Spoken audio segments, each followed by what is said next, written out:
আমি খুশি খান রাঁধুনির রান্নাঘরে আপনাদের স্বাগতম। আসসালামু আলাইকুম গাইস, কেমন আছেন আপনারা সবাই? আশা করি ভালো আছেন, আমিও ভালো আছি।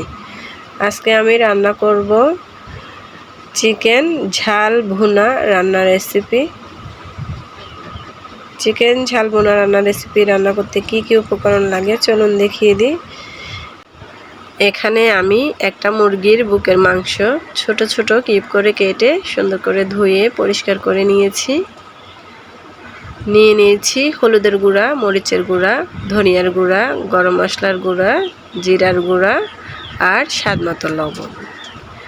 একটা টমেটোকে গ্রেট করে নিয়েছি। দুটা পেঁয়াজকে পাপড়ি করে কেটে নিয়েছি। এখন চুলায় একটা কড়াই বসিয়ে পরিমাণ মতো তেল দিয়ে দিব। তেলটা গরম হয়ে এলে দিয়ে দেব দারচিনি, লবঙ্গ, এলাচ, তেজপাতা, দিয়ে দেব পেঁয়াজ, রসুন, আদা বাটা একসাথে। এখন সবগুলো উপকরণ নেড়ে চেড়ে কষিয়ে নেব। এরপর দিয়ে দেব গুঁড়া মশলাগুলো।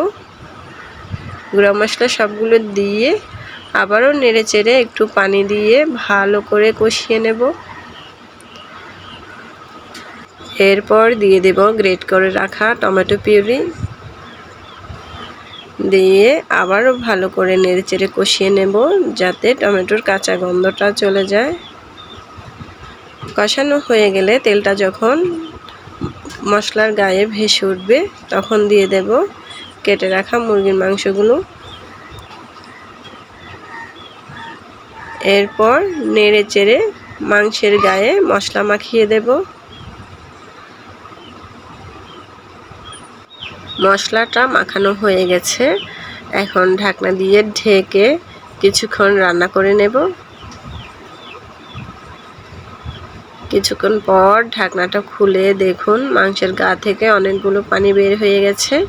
এখন আমি আবারও নেড়ে চেড়ে ঢাকনা দিয়ে ঢেকে আরও কিছুক্ষণ রান্না করে নেব যাতে মাংসের গা থেকে যে পানিটা বের হয়েছে সে পানিটা দিয়ে মাংসটা যাতে ভালো করে সিদ্ধ হয়ে যায়। কিছুক্ষণ পর ঢাকনাটা খুলে দেখুন মাংসটা মাখো মাখো হয়ে গেছে। এখন আমি দিয়ে দেব পেঁয়াজের পাপড়িগুলো। এরপর দিয়ে দেব ৬-৭টা কাঁচামরিচ। এখন নেড়ে চেড়ে পেঁয়াজের পাপড়ির সাথে মাংসের সাথে মাখিয়ে দিচ্ছি।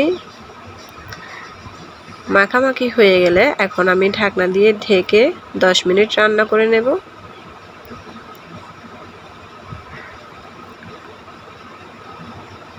10 মিনিট পর ঢাকনাটা খুলে দেখুন পেঁয়াজটা নরম হয়ে গেছে, মাংসের ঝোলটাও শুকিয়ে গেছে।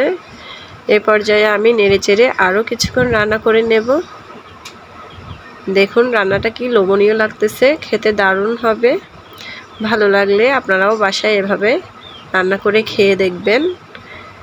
তারপর কেমন হয়েছে আমাকে কমেন্টে জানাবেন। এখন আমি আপনাদেরকে নামিয়ে পরিবেশন করে দেখিয়ে দেব কেমন হয়েছে।